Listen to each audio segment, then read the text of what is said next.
welcome to the MadTrio podcast. This week we have the California Pariah, Jonathan Charney, James, the Fat Man Stevens.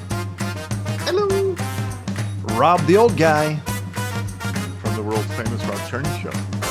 And Ryan Preston couldn't make it this week. Who? No Who guest. We don't have a guest this week. So okay. we don't announce guests that don't show up.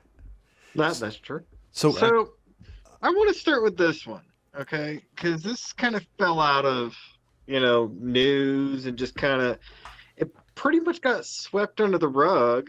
And I actually had to search to find anything on it. Is the Rush shooting from Alec Baldwin. Okay. Now, you guys heard anything updated since, I think it was October, November?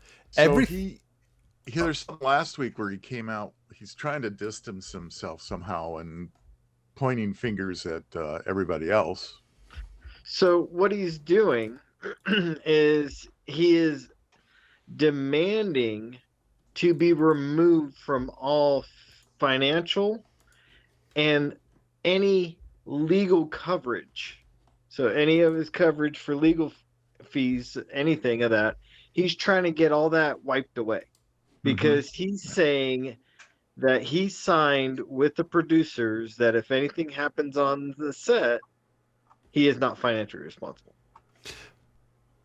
But if he signed the document, why would he be requesting the removal of it when it's already part of his agreement? Because the husband is suing him. Yeah. So the husband's suing him personally. But that doesn't remove. But that's his personal. But that's his personal liability. It's nothing to do with the production. So I'm still kind of confused. Yeah.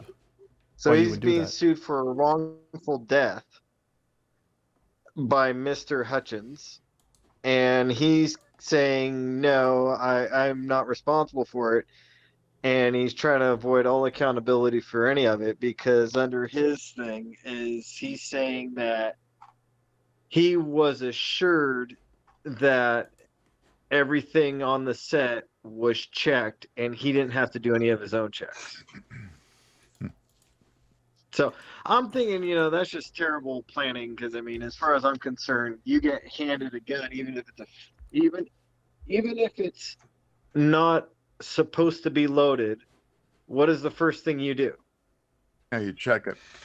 Exactly. And I don't think he's a novice to firearms either. So, but I don't think that's common though. I think because of so everything I've read, which isn't a whole lot, says when they say the guns are cold, everybody's assuming the armorer has actually done their job, not that somehow some live ammunition's been thrown into the mix.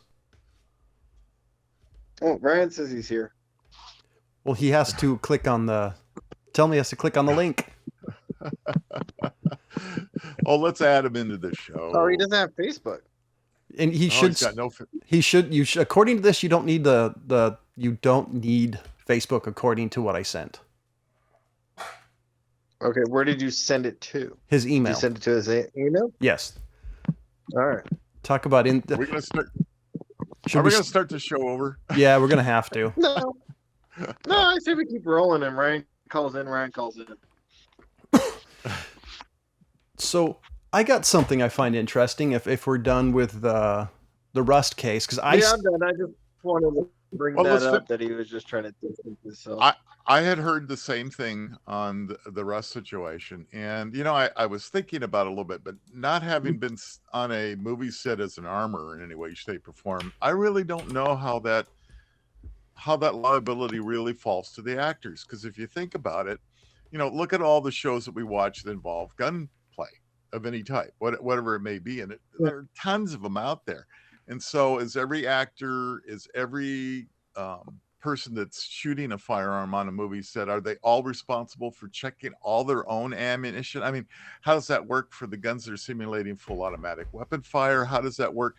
It's very difficult to check all the ammunition like that. So I would assume you'd have to depend on somebody who is handling the firearms or providing it in some shape or form. And I'm assuming when they're loading the blanks, there's more than one person who is responsible. There'd be like an armorer and like a sub armorer, somebody who would double check everything. right? I just think it's irresponsible to claim to be an adult and not to be able to do your own checks. So let me ask you this question: if you were Especially when you're dealing with something. Hold on, just one more point to continue on with that. yeah, Especially when it's something that is dangerous. It's like, you see knife play too. Do they just go there? Are they just grabbing, knives and just all of a sudden assuming that there's no blade on it? Or do they look to make sure that it's a flat edge blade? To me, it's the same thing. Like when you watch movies and you see them putting a sword up to somebody's throat, every so often you can see that there's no edge to the blade. So I mean, if they get handed a sharp one, are they just use it like it's a dull edge? See, I think firearms are different. Yeah, excluding. I'm just saying that when you're handed a weapon of any sort, are you all automatically to assume that it is not dangerous when you're supposed to be doing an action sequence? Well, I'm assuming in movies that's where the term hot and cold guns came from, and where they were, they assumed that the armorer had done their jobs. Now, as a guy who's been shooting his entire life, I would agree. I would never take a firearm from anybody without actually seeing if it worked, because that places you in, to me, it places you in a liability. I see a firearm as being different than an edged weapon, and simply that you only have one blade on an edged weapon. It's fairly easy to see that it's sharp or not. If we're talking about, if we look at a movie set, let's not take a single action army style firearm like Baldwin was shooting on the movie set. Let's talk about a full automatic weapon and all the other movies that we're watching, war movies of any type or zombie apocalyptic movie, may it be whatever it may be, they're shooting full automatic weapons. How do you check every single round of blank or not blank in a long string of ammunition and know? Carefully. You do it carefully. Carefully. The other issue is who has the expertise. You can't. Who has the expertise for that? I mean, let's be honest. Alec Baldwin may have been around firearms, but how many people know how to, far as checking links, making sure the gun is safety? I mean, there's a lot of life experience there that you just cannot teach people who are not interested. People like Keanu Reeves, who learned how to shoot for roles like John Wick, or one thing, or Jason Statham, or any of these guys, but people like Alec Baldwin, who just aren't interested in firearms beyond using them in a movie role, I just don't see them being able to, or wanting to. I kind of agree with one part that you said, that they're interested. I think all of us here have the same answer to this. We know so much about these things because it's something that we are indeed very interested in. So the rules of safety and stuff like that. I mean, for me personally, I looked at it the same way how I took driving seriously. Like, it just seemed like a very important thing to take seriously. Like, oh, okay, I'm not playing around. I'm driving a 5,800 pound bullet, essentially, and it seemed like something I should pay attention to. But some people don't take driving very seriously at all. My dad almost killed that guy. Can't get them to take seriously. No, true, absolutely. And I don't know. I just think this is an interesting case, and I actually agree with a lot of people. I think this is going to change the way firearms are used in the industry. I mean, they use a lot of CG, which in some movies you can super tell that it's as phony as a $3 bill. But they but they don't do anything realistic in movies anyways when it comes to guns. I think the rules exist already. I think it was full-blown fucking negligence. 100%. How that happened. I mean, without knowing all the facts of everything, I'm sure there'll be a big findings thing with the court case. But without knowing the facts, the only way that happens is full-ass negligence. On a few people's parts. I mean, there's levels to this shit. Like, for what I do, if I schedule a cremation, like 7 people have to fuck up for us to cremate the wrong guy. You know what I mean? And all of those checks and balances are there specifically so it's not on one guy. It's like, dude, how did it get to the last guy? If it gets to the second to the last guy and that guy catches some, different tag on a person or something like that, that guy's going to be wondering how the hell the first 4 people let it get to him. Yeah. That's why I think, because when we originally heard this story, or maybe some point along the lines, you heard they had used that firearm. Somebody brought live ammunition to the shoot, and somehow it gotten thrown in the mix. Like they were out there plinking on the weekends or some shit. Which the first thing never happened. Which the first thing to me is, if you do bring live ammunition in there should be some way of of actually distinguishing it. There's some sort of process in place where it's removed from the mix. I actually agree with Ryan. Somebody fucked up. I'm thinking to myself, like, and here's me with my extensive fucking knowledge, right? Armchair fucking quarterback. But you give me you put me in charge of an armory for a movie. And I have, like, my big warehouse full of all my guns and, things like that. Some, props and some full, real ones. I promise you there would not be one piece of live ammunition in that building. I would have to go to another building to get live ammunition. Or you would keep it in separate lockups. They wouldn't be. I mean, like separate buildings. I'd open I'd rent the place across the street. So the effort that would have to be given to get live ammunition would be so deliberate. Well, see, I think my guess is what happens is, if they do have ammunition, it's probably in separate areas of whatever. There's probably an area where the guns are, and there's probably a separate area that requires different set of keys. Something so you can get ammo if they do have live ammunition. Well, and that's the thing is that, I mean, there'd be one place that has live ammunition. I mean, for one, I can't even imagine a scenario where I would need it. So I wouldn't even ever want it in my building. I can't imagine one scenario where it would be needed in a movie scene. Yeah, because they can probably simulate it through, even using squibs and other things. Squibs. That's the reason they invented shit like that. Yeah. And if I was going for realism, I mean, that would be a totally separate shooting day. That'd be a totally different crew. I mean, everyone would get 40 emails. Now, listen, folks, this is the live ammo day. Yeah. Remember all those 40 briefings I made you idiots go through? That's why I'm wondering what happened. I think this is a major fuck up, and I think everybody's trying to point fingers and going, "Oh, we didn't do it." It's like, well, then how did the dipshit star shoot somebody? Somebody screwed up along the way. And I think it's just Hollywood's way of backtracking. And I actually don't. And I think the excuse of that we're out there plinking with somebody brought some ammo because we're shooting on the weekends was a total cop out answer. I don't think that was the case at all. And in all honesty, I don't blame Alec Baldwin unless he checked. And in my humble opinion, it belongs to who's ever in charge of the firearms, whoever did the final check. It's on them. Right. Whether they missed something, they fucked up, they were hungover, whatever, they screwed up. Unless Alec Baldwin checked the weapon himself, then it's his fault. But even then, how does it get to him? How is it all of a sudden on him? Now I get, hey, listen, we all got some accountability and we're all here to watch each other's back. And that should, to me, obviously be a rule, like, the standard rule of firearm safety. I hand you a gun. The first thing that the three of you are going to do, I don't even have to ask, is check the weapons loaded. That's where I started it. Yeah. But that's you guys.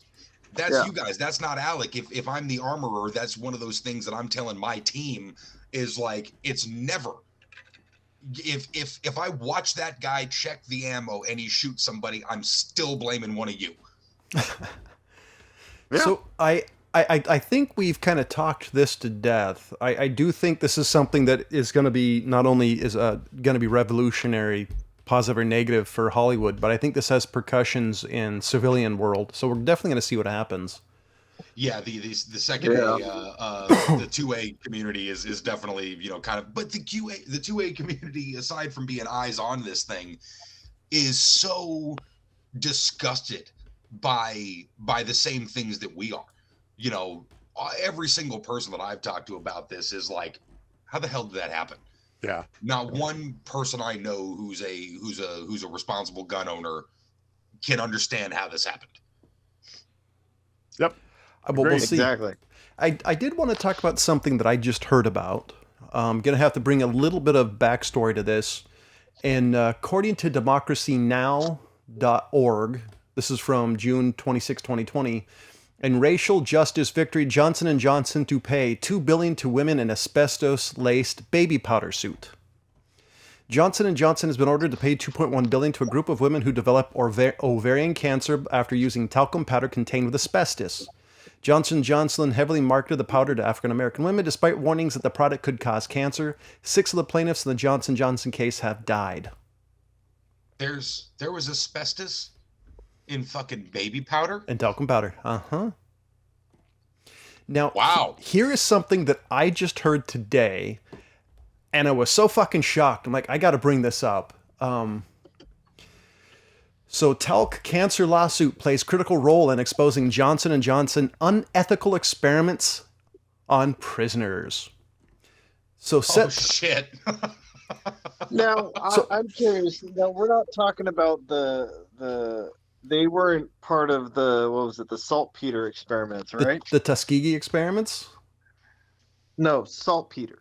I thought you said that they did some other stuff to inmates. Let me get to it, and then it might be able to explain a little bit. So set the Wayback Machine to the 1960s. Me love the sound effects. Revelations that Johnson & Johnson paid scientific researchers to conduct unethical and inhumane experiments on prisoners in the 1960s are shedding new light on what the company knew about cancer risks from its talc-based products like iconic Johnson & Johnson baby powder. Revelations that J&J paid scientific research prisoners. Let's see, where is it?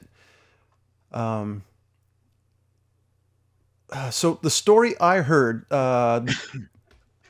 Revelations reported that Bloomberg News shown that J&J funded research in which the primarily African-American inmates were injected with talc or asbestos to study their body's reaction.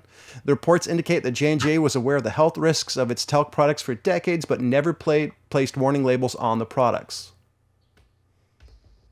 Wow. So they knowingly injected people with asbestos. We're talking about Johnson & Johnson. Yeah. Not Nazi Germany. Yeah. So when were the Tuskegee experiments? Anybody I want to know what the hell the saltpeter experiments were. What people being injected with fucking potassium nitrate? So they were using saltpeter in inmates' food to decrease their libido. What the hell? Or so they thought. That was the old, Potassium nitrate. Yeah. Like you didn't know that? It's like one of 3 ingredients of the OG gunpowder, right? Yeah. If I'm not mistaken. Black powder. Yeah. Yeah, black powder. Yeah. Not cordite. Not cordite. It's not modern burn smokeless. Charcoal, salt, sulfur. Oh my goddamn. And saltpeter. And saltpeter. So pretty much after their diet, they were able to, they were really exploding. Wow. You waited that whole time, huh, John? No. So this is the most side effects interesting. may include explosive diarrhea. Yeah, explosive something. Yeah, you would definitely get a Wilhelm scream out of me if my ass exploded like that. I was just super surprised that somehow in the 1960s that something similar. I mean, this is not government funded like the Tuskegee experiments, but like the 1960s, like the 1960s, when they're injecting prisoners and primarily African American prisoners with asbestos. Hell are they even getting their hands on prisoners? Well, back then, I'm assuming you could do all sorts of shit with prisoners because wouldn't they have to volunteer for it? Was it Warden Norton, giving the Shawshank members, getting those little kickbacks with the pie? So sometimes people in prison would say, okay, I'll tell you what, if you go ahead and let us do this, you'll get so much time off your sentence. And so many times that was the factor involved with how do you get a hold of prisoners. A company like Johnson & Johnson will go up. I hate using their name, so I'm not going to even, because I don't know for a fact that they were involved with this. But a company, per se, might say, all right, we want to test a viral drug, let's say whatever it may be. if you go ahead and you sign up to be a volunteer in this viral drug program. Okay, so we'll it's like right, like a version of getting kids from college. Yeah, hey, yeah. Sign up for this drug experiment. You walk away with a couple of grand at the end of a month, Correct. So if anybody's interested in the story I read about the cancer, about them injecting asbestos into prisoners, it's in investigatingnews.com. Asbestos. I mean, you might as well literally just say they injected these people with cancer. Well, so if I'm not mistaken, doesn't talc naturally have asbestos in it? From what I've heard, yeah, that's my understanding. So I'm not so sure. You got to remember, back in the 60s, we still thought that asbestos was the magical material that we used in everything. For sure. Yeah. So, and that's why we saw all those mesothelioma commercials as kids. If people worked in like the shipyards or stuff like that. So my father, you want to talk about real quick story? My father during World War II worked in the Navy shipyards. He was an electrician. He said he would stand in one end of the ship, maybe the stern to the bow, looking across. He said it looked like snow coming down. They sprayed asbestos everywhere. Wow, because it was everywhere. Used for like insulation and stuff, right? Well, it's fire retardant. It doesn't burn. Oh, right. So that's mainly what was used for. Wow. So, yeah. Like the Gomez Adams, I don't remember his name, the original actor who played on the TV show. His pocket was lined with asbestos so he could put his cigar out in his pocket. Because otherwise it would have been set on fire. That's kind of a flex, though. Yeah. Anyway. Yeah. Oh cool. Man, that's crazy. That's up there with like the radioactive women. I can't remember the radium ladies. The radium ladies with rubbing their teeth with it, like, hey, look, I'm glowing, Ethel. Yeah, it was mostly designed when they were painting radium onto watch dials. They were licking the ends of the brushes to get them real fine, and then it would go back and forth. Yeah. These poor women, they had not only teeth fall out, their jaws fall off. All kinds of horrible things happen to them. Yeah. So we're just going to get a little bit into not a good idea. No, we're going to get a little odd here. I found on the New York Post. Woman's UTI was actually a glass tumbler lodged in bladder for 4 years. Just going to leave that at there. How do you leave that there? Obviously, she did for 4 years. I read that brought up more questions than answers. Even reading it, it's like, what? Yeah, That's up there with like the people that didn't know they were pregnant. Well, that I can understand. I guess that I can understand. A lady that thought she had a tumor, but she had sat on a chicken bone that got wedged in her fat roll or something. Oof. Yeah, and it started decaying and caused a whole big mess on her. But yeah, it was like a chicken bone that got lodged in a roll or something when she was sitting in the chair. I feel like that's how you get sepsis pretty efficiently. Yeah. So I got a top 10 for our listicles. Awesome. Melanie, listen up. This is for you. I think this is Melanie's listicles. This is kind of apropos for this particular time because it's the 10 unbelievable stories about Putin. Okay. So Putin, we'll start at the top 10. Putin is chronically tardy. Can you imagine that? He even made the Pope wait 50 minutes. Yeah, when Pope Francis came to visit him, made the Pope wait 50 minutes. No. See, the Pope was late. The Pope was late. Wow, 15 minutes. That's like Axl Rose territory. Well, I tell you, it's pretty bad. 50 minutes, and that's the Pope for crying out loud. So that's number 10. Number 9, Putin may be the richest man in the world. I believe that. He's I have heard that. Yeah, he's supposedly worth over $200 billion of his poor people's money that he's pocketing for himself there. Yeah, nice when your bank account is linked right to your GDP. There you go. I wonder how I sign up for that. Yeah, your expense account is your country's GDP. That's probably why a small country right now is kind of kicking their ass on the ground, why they're actually using missiles and other things. Yeah. I don't know. Are you sure you have money to pay for this dinner, sweetie? If I'm broke, Russia's broke. Yeah, exactly. So number 8 is Putin's palace. Apparently, he's got a $1 billion estate on the Black Sea coast. I mean, worth over $1 billion. Come on, you got $200 billion, kicking around the bank. You definitely drop $1 billion on your pad. Yeah, what's $1 billion? That's just one pad. He's got that nice big place there. So he was. Did you know he was married at one time? In Yes. 2013. He divorced his wife of 30 years in 2013. Wow. And nobody's All talked right. to her since. Yeah. Makes you wonder, huh? And how much of that 200 billion did she get? I'm gonna go with not much. Yeah. I'm gonna go with nothing. Gonna stay out of prison. She might get a snack. Yeah. Yeah. Yeah. Okay, number Dry 6. bread. Putin drank a Ukrainian national treasure. So when the Russians first invaded Crimea, apparently Putin drank a 240-year-old bottle of wine to stub his nose at Ukraine. Wow. Was it taken care of, or was it something they found like the bottom of the ocean type of thing? No, it was taken care of. It was in the crypt of wines and things, and he just decided, hey, I can do whatever I want. I'm Putin. So That's he did that on purpose. That was thumbing his nose back then. Yeah. I wonder if it was any good or if it tasted like vinegar. Yeah. Seriously, I wonder. You know what? I hope it was the most rancid, putrid thing he ever drank. 100%. Yeah, I hope so too. Yeah. Yeah. That doesn't sound like it would be that great of an experience, but Let's hope it gave him the Wilhelm scream moment. And there's no way of knowing when a particular bottle of wine is turned to vinegar, is there? no, Well- not until you drink it.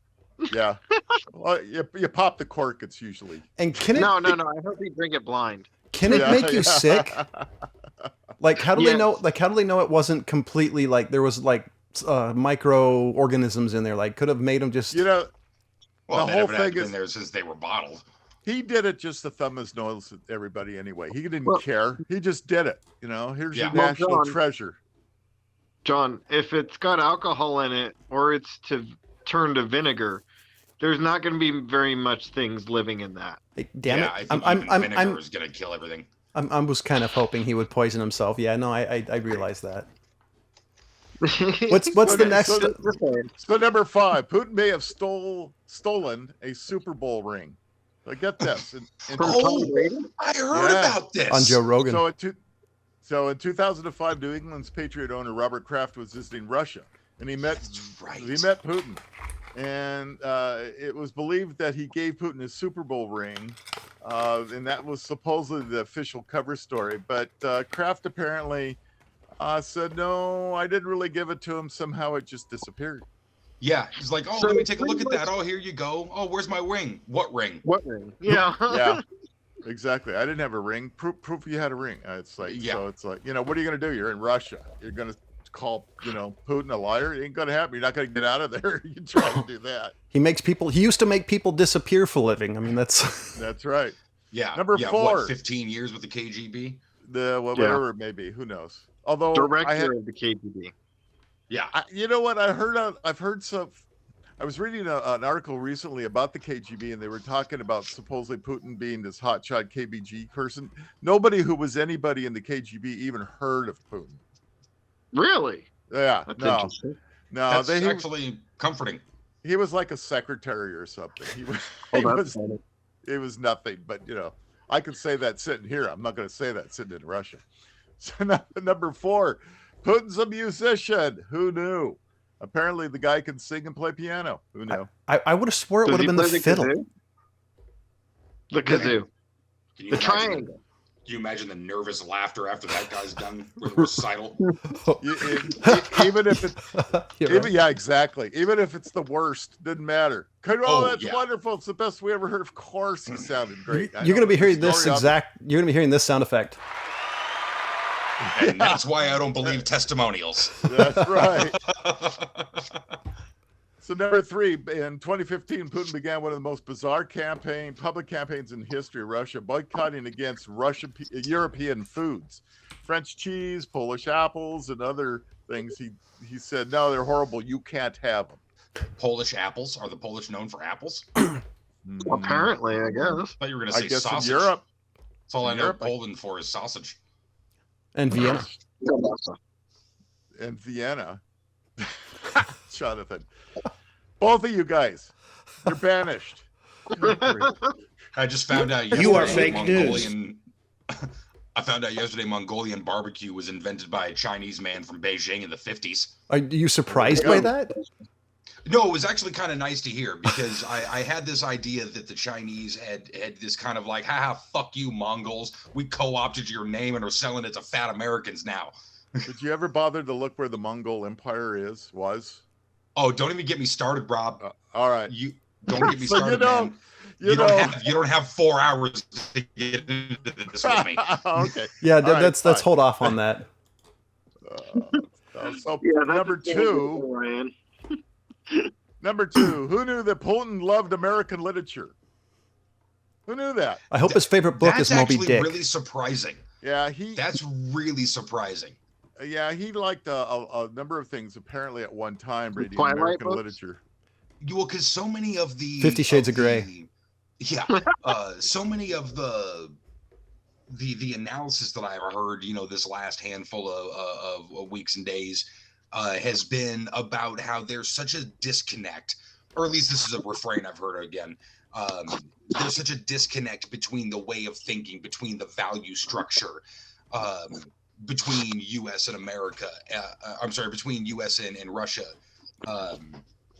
And for a leader like that, not being able to understand, like what the American sort of values are versus the Russian ones. If he's liking American literature, you would assume that he would have a bit more, at least, albeit an outsider's opinion, a little insight.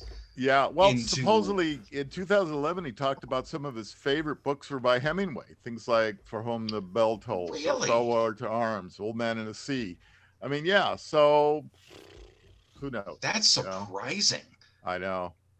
Amazing, I mean, you'd think it would kind of temper his particular views to the West, or at least make him slightly sympathetic. Because he's still kind of on this idea. No, put together the old Soviet Union. He keeps talking about the sphere of influence, and which apparently is a drum he's been beating for a long time. Bringing the sphere of influence back. And until you looked at the bookshelves in Russia and you saw a new book by him called Old Man in the Sea. Yeah. Well, so obviously he's got some reading and he's read a number of Western books and all that, but that doesn't mean, as far as I'm concerned, it doesn't change anything, because he's a fan of trying to bring Stalin's Russia back, right? And he talks about that. And unfortunately, many of the younger people growing up in Russia don't really understand what Stalin really did. But anyway, long story short. And number one, here's the one thing that makes you wonder a little bit. Putin is an animal lover. No, explain. If you're not, you're just Hitler. But explain. Hold on. Explain animal lover. Like he curls up with his kitty cat, or he curls up with his kitty cat.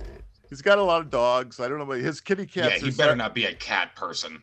Oh, his cats are Siberian tigers, of course, right? Yeah, right. So he's a real animal lover. I'm a cat person when you get over about 80 pounds. No, when they get over 20 pounds, I don't want to have anything to do with a cat. They'll kill you. Oh, no. I don't want to be anywhere near it, but I have an amazing amount of respect for that, like 40 pound and up cat.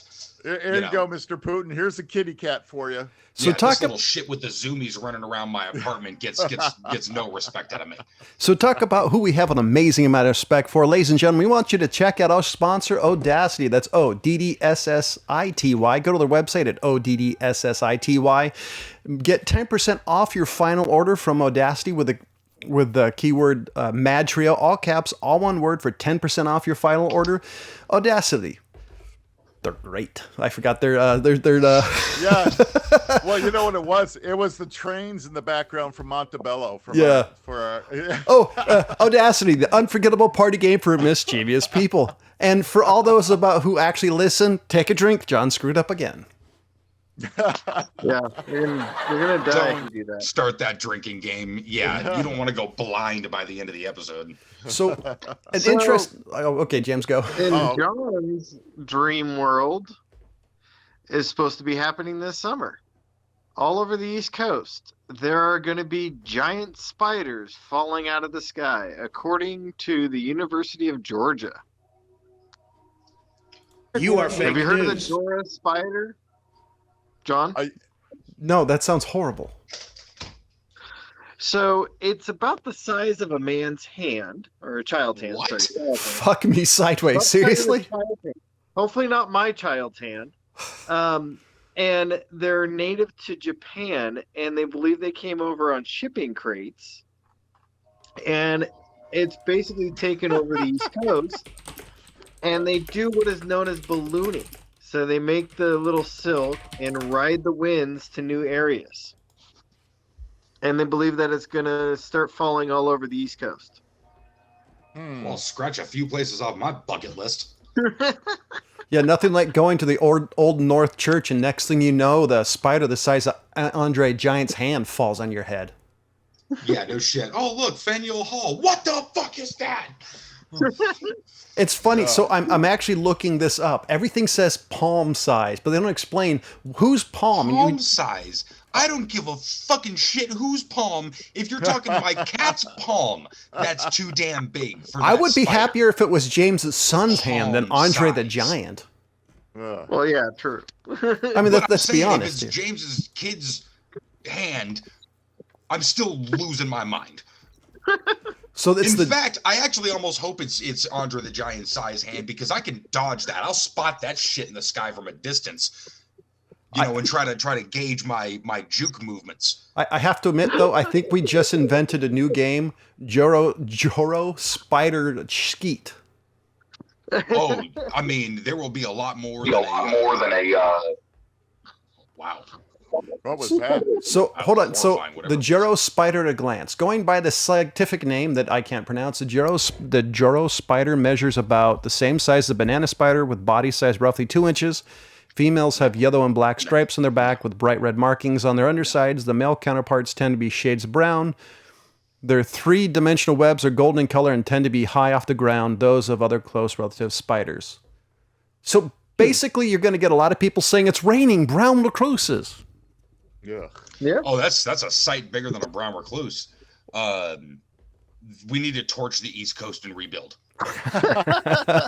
We start a fire at the Mississippi, and just let it just wash that whole area. Wash the It's a spider. lost cause. I think I sung that song to my son last night. Oh my gosh. Wow, Good grief. that's too big. I mean, that is, decent enough size to shoot at.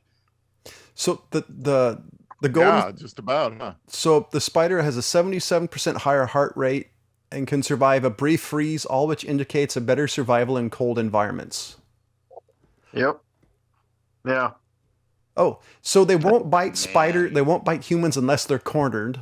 Their fangs aren't large enough to break human skin, but most spiders are venomous if to use kill prey. Oh, great. So, okay, that just all sounds hypothetical. Their fangs are not going to break skin. My ass. Yeah, yeah. And my right. reaction when one lands on my shoulder and I flip out like a cartoon character, I'm pretty sure that thing is going to consider that movement a threat. That's a bingo. I Thank just you, remember. Christoph Waltz. I just remember I had a friend who I stayed with for a short period of time, and he had a tarantula cage right at the head of my bed. Fuck that. And I told him, I straight up said, if I wake up and your tarantulas are out of their cage and on me, I'm sorry, but your spider died. Yeah. And he started going on this thing of, no, they're not going to be mean any. I said, dude, if I wake up and I am half asleep and there's a spider on me, I am going to kill it. Yeah, I'm not well, gonna shouting think demon. about- that this is a friendly spider or not. It's just gonna die. 100%. So you gotta make sure they stay in their cage. I Yeah. told him, I'm not afraid of spiders. I just hate them. I hate them Yeah. with a passion. Well, and also from that dream to wake state, that might as well be a demon on you. Right? Yeah, exactly. The devil himself is on my chest. I already don't wake up well. There's no chance in hell I'm going to wake up when some giant spider's creeping on me. That thing's going to, you know. Yeah. I'm just saying, you know, if I wake up and I feel something creeping on me, I'm gonna smack it. You know, I'm just gonna hit it. You know, And I would consider that a reasonable response. Yeah. You know. And anybody dumb enough to keep a giant spider should realize that, hey, there's a chance it's just going to die. What's funny is you said that he had a tarantula cage. And I'm like, wait, just the cage? Where's the spider? We don't know, actually. We've been looking. If you see him, let us know. Now that you're here, you know, another pair of eyes. Yeah, that guy kept on trying to like put his spider on me, and I'm like, dude, don't. I can do snakes. Does he have a limp now? I mean, because that would be grounds for you put that spider on me. I'm just gonna hit you. No, he never did, because I did tell him. I'm like, dude, your spider can stay on you. Yeah. Just don't put it on me. Yeah, I will react poorly. Yeah. I will regret actions. Yeah. No, you won't regret actions. He'll regret actions. Let's be honest. There's no reaction's going to be bad when the motherfucker's trying to place a spider on your ass. I would definitely regret actions. I would be afterwards regretting like I did not need to hit him that many times. True. That's funny. Like someone's gonna have to break this news to his parents, and no, I wouldn't actually murder somebody, but no, I would legit be incredibly furious if somebody had done that to me intentionally. But even on accident, it's just hey man, I'm sorry, I killed your spider. So what you're saying is he would look like a neo-Nazi who went to a punk concert. Yeah. Yeah. So it's an interesting thing from consequences.net. Jack White has issued an open letter and video calling on major record labels to build their own vinyl record pressing plants. Oh, nice. But as White goes, that's a good idea. I keep hearing how, but was it vinyl, cassettes, and even CDs have actually gone up in sales now, which is, I'm not surprised. I think vinyl is unique because it wasn't CD was it was good and stuff like that, and there's something to having the physical item, but records, I mean, was a very unique sound that can't be duplicated digitally as far as I'm concerned. CDs and tapes, it was just a way to play it, and it didn't sound any better than the record. But I know Jack White's always been a big proponent of records and what they mean. So I think cool.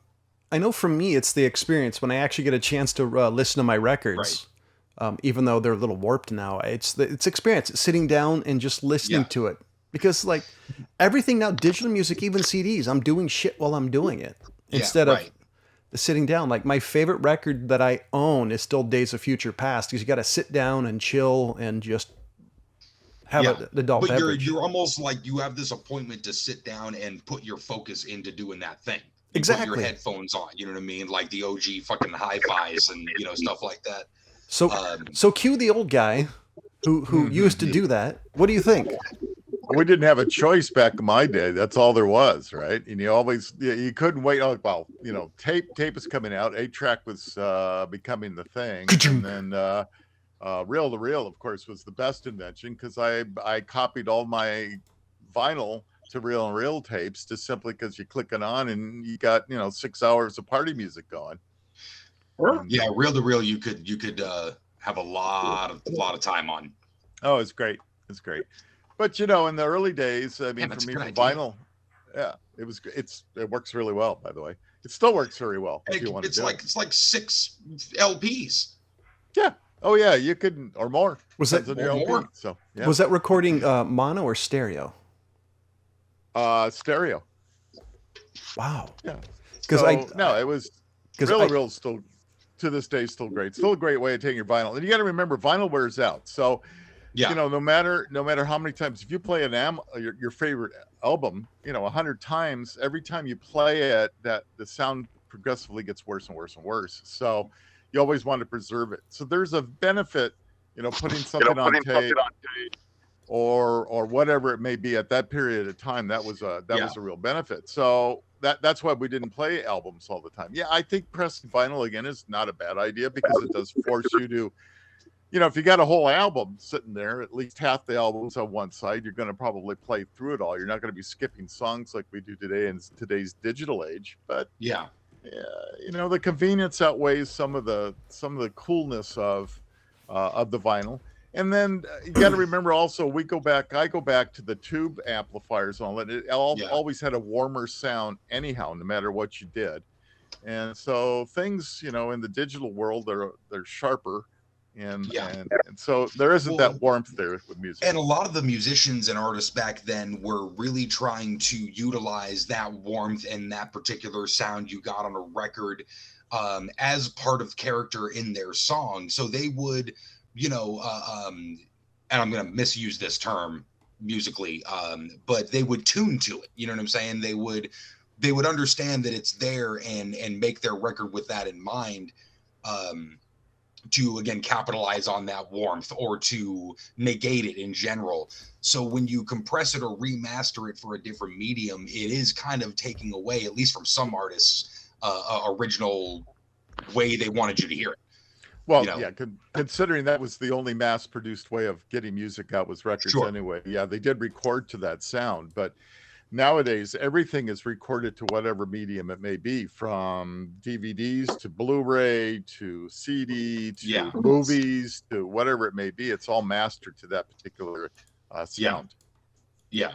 And I can imagine Jack White having the strong opinion of having like those old blues records being, remastered. He's like, no, it's because they're kind of shitty that made them, worth more.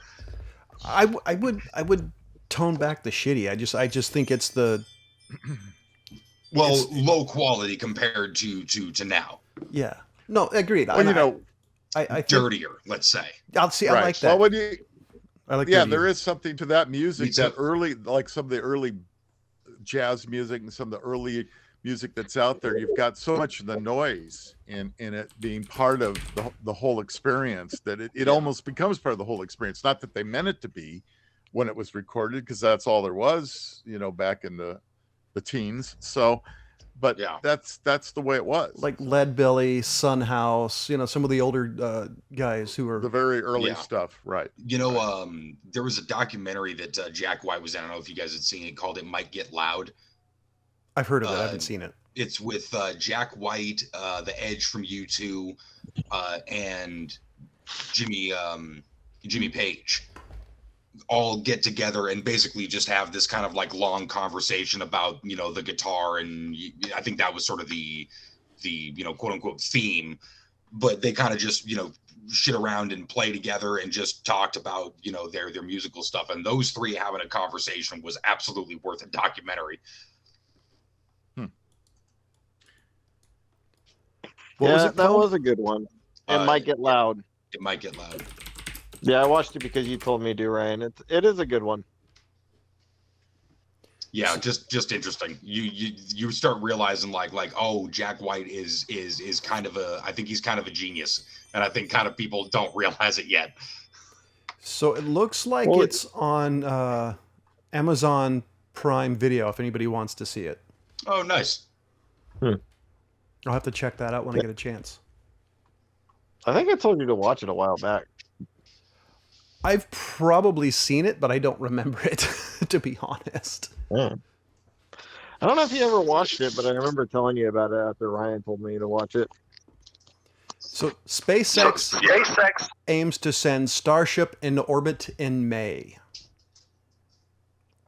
SpaceX is going to send the Starship. Spaceship's long-delayed Starship orbital test flight might be closer, as CNBC notes. Elon Musk believes SpaceX will launch Starship into orbit this May. The company plans to have 39 flight-worthy engines ready by April.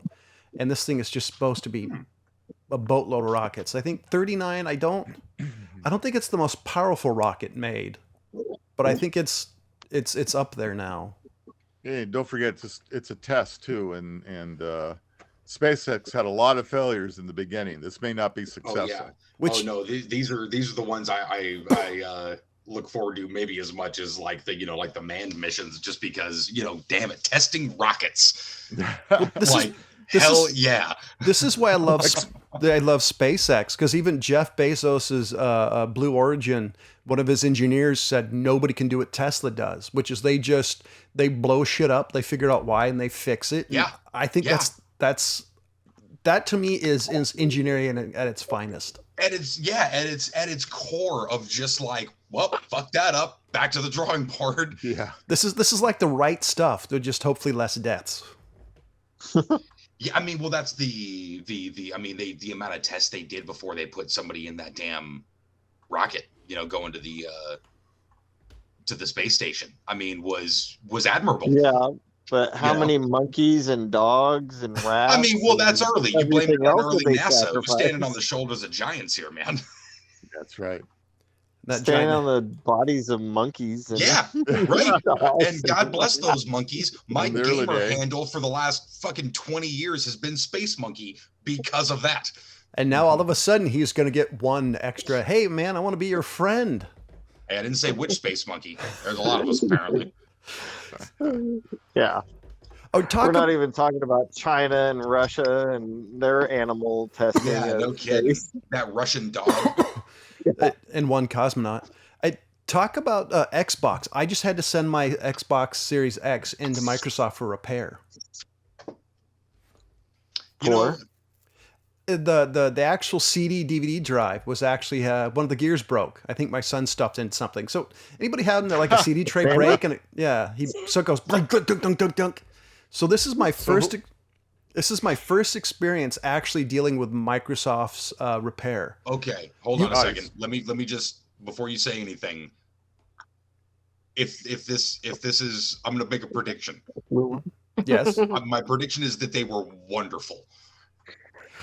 Well, I'm curious about it. Like I haven't. So here's the thing. You get it? It's Microsoft, John. This is going out to the public. You sure you want to say what you're about to say? Yeah. No. Let's hold on. So 2 weeks ago, I called them and say, hey, so hold on, backstory. So when I purchased my Xbox, I normally buy through Best Buy, where you can walk in and hand in a console if they have it, or you get an IOU for one. And so what I did is I bought a 3-year extended warranty through Microsoft, and this warranty ends in 2023. So I called Microsoft and said, here's the deal. There's the expiration date of my warranty. And this really nice Middle Eastern fella said, hey, okay, no problem. What's your serial number? A day later, I got the shipping label through UPS, said just drop it off at UPS, have them package it, and they'll send it off. And this weekend, one of the guys from Microsoft actually called and said, hey, Mr. Charney, just want to see if there was any issues. How's it going? How's your Xbox? Have you sent it out yet? I have never had that happen. Anytime I send anything back to anybody, this is the first time I actually felt it appreciated. I mean, they gave you the digital reach around. Bro, wow. I have had maybe at least a half a dozen experiences.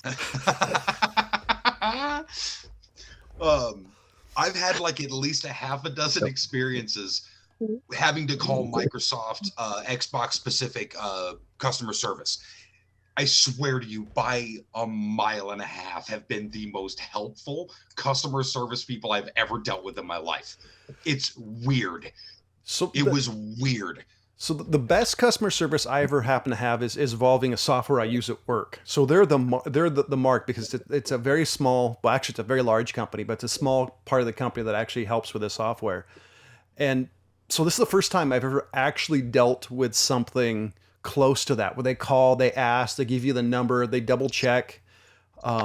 So I'm excited, because this is the first time I've ever had to deal with it. Now, how do I keep my son from jamming and ripping discs out of my Xbox? It's something completely separate, but far, I'm beyond impressed with Microsoft. Yeah. Yeah. One of the problems I had is I straight up turned on my Xbox one day and like all of my shit was gone.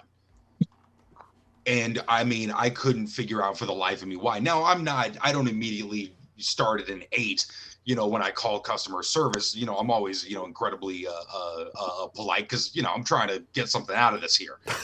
So being a dick has never really got me anywhere. So I'm always starting, you know, just smiles and sunshine. Hey man, just having a problem, you know. And every time, like when I explain, not fucking working. Yeah, right. Yeah, you know, which is how most people call customer service. But so I tell them about the problem, and the guy's response was like, "What? That's insane. We're gonna figure this out right now." Like, what? Someone kidnapped your kids? Dude, the FBI's on their way. Like, this guy was like, "Are you shitting me, bro? That's a problem. We need to fix this for you pronto." That's a bingo.